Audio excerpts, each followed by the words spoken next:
pointing experiment, we begin by directing our attention outwards, observing that everything we see has shape and colour. Everything is a thing. Then gradually we direct our attention closer to ourselves until finally we're looking in, at the place we're looking out of, to see if we also have shape and colour, to see if we're things at centre or no thing, capacity for the world. Point at something in front of you and notice its colour and its shape. It's a thing.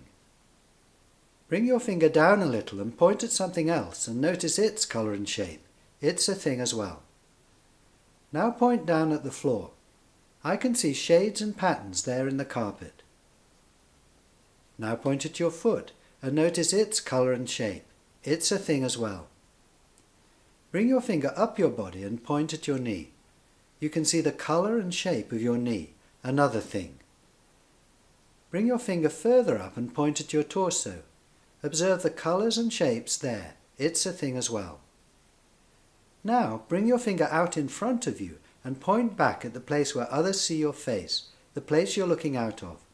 What do you see here? Do you see your face? Do you see your eyes, your cheeks, your mouth? Do you see any colours or shapes here? Do you see anything here at all? I'm not asking you what you believe is here. I'm asking you to put aside belief and take a fresh look. Rather than what you think is here, what do you see here? Or not see, in fact? Here's my experience. Looking in, I don't see my face. I see no eyes here, no cheeks, no mouth, nothing at all. Or to put it another way, looking in, I see emptiness. This emptiness is boundless, still, awake. I'm now seeing what I am at centre, what I am from my own point of view, what I am privately.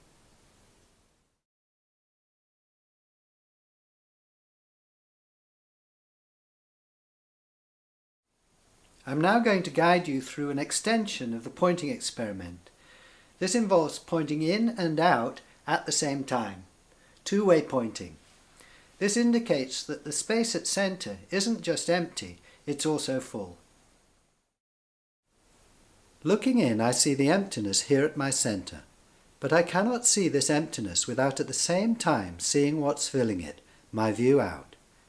This emptiness is now filled with my hands, the room beyond, and with various sensations, sounds, thoughts and so on. I find no boundary between the space here and the world there. My faceless consciousness merges with and becomes the world. Privately, I am the world.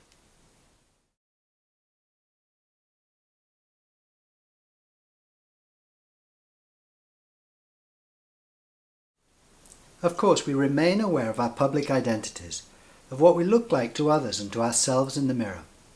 I'm aware that for you I'm Richard, and I identify with Richard. I identify with my face, my body, my name, my age, my thoughts and feelings, and so on. In other words, I'm aware of living a two-sided life. I have both a public and a private self. You can see my public self, but my private self is hidden from others. It's an inner secret. However, I believe that if you look there where you are, you'll see your private self, and you'll see that your private self is no different from mine. It has no face, no name, no age. It's capacity. If you're now seeing this faceless capacity where you are, then we're now sharing a wonderful secret, the secret of who we all really are. Of course, your view out from this capacity is different from mine, but the capacity itself, this boundless consciousness, is the same.